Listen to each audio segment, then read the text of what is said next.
नमस्कार मंडळी, मी नेहा प्रभू तुम्हा सगळ्यांचं मनापासून स्वागत करते मीडिया टॉक मराठीवर. आज मी आले मुलगी पसंत आहे मालिकेच्या सेटवर आणि माझ्यासोबत संग्राम समेळ आहे. तर मी तुझ्यासाठी क्विक क्वेश्चन्स आणलेत. आय होप तू पटपट उत्तरं देशील. Yes I will try. Okay, so सेटवर यायला निघताना अशी एखादी गोष्ट जी केल्याशिवाय संग्राम घराच्या बाहेर पडत नाही. अंघोळ. अरे बापरे. संग्रामच्या घरच्या टिफिन मधला असा एक अल्टिमेट कमाल पदार्थ जो सेटवरच्या प्रत्येकाने एकदा तरी चाखायला पाहिजेच. मी खरं तर डबा आणत नाही, बट माझ्याकडे खूप कोरडा खाऊ असतो. हा, म्हणजे वेफर्स, भाकरवडी, चकली, चिवडा असं फार असतं आणि ते सगळ्यांना आवडतं खायला. बरं, संग्रामचा सेटवरचा असा कम्फर्ट झोन असलेली एखादी जागा. Makeup room. प्रत्येक सेटवर वेगळी असते. या सेटवर मेकअप रूम आहे. संग्राम समेळ ज्याही सेटवर असेल त्या सेटवर मॅन्डेटरी घडणार अशी एखादी गोष्ट.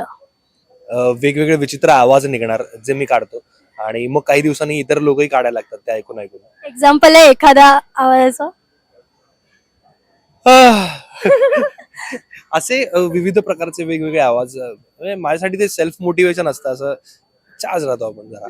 सगळ्यात पहिली गोष्ट जी संग्राम सेटवर पोहोचल्या करतो. रेडी होतो पहिलं. मला ती आधीपासून सवय आहे की आल्या आल्या पहिलं मेकअप करून कॉस्ट्युम घालून मग बाकी सगळं. शूटला असताना अशी एखादी गोष्ट जी झाल्याशिवाय संग्रामचा दिवस कंप्लीट झालाय असं होत नाही. एखादा बरा सीन की ज्याचं मला समाधान मिळेल ऍक्टर म्हणून, की हा सीन चांगला होता आणि मला बऱ्यापैकी करायला जमला, याचं समाधान घरी घेऊन जाण्यासारखं दुसरं काम नाही. सेटवरची अशी एखादी गोष्ट जी करताना संग्रामला प्रचंड कंटाळा येतो. Costume trials. मला फार बोर होतं कॉस्ट्युम ट्रायल्स आणि टचअप करायला. कारण मला असं असतं की चला काम करूया लवकर, हे सगळं नंतर करूया, पण ते it is a part of the job. ते करावंच लागतं. बरं, शेवटचा प्रश्न आहे की संग्रामच्या मेकअप रूमच्या बाहेर जर पाटी लावायची असेल तर त्या पाटीवर सूचना काय लिहेल संग्राम? शांत बसू नका. खूप छान वाटलं Sangram. Thank you so much. Thank you so much.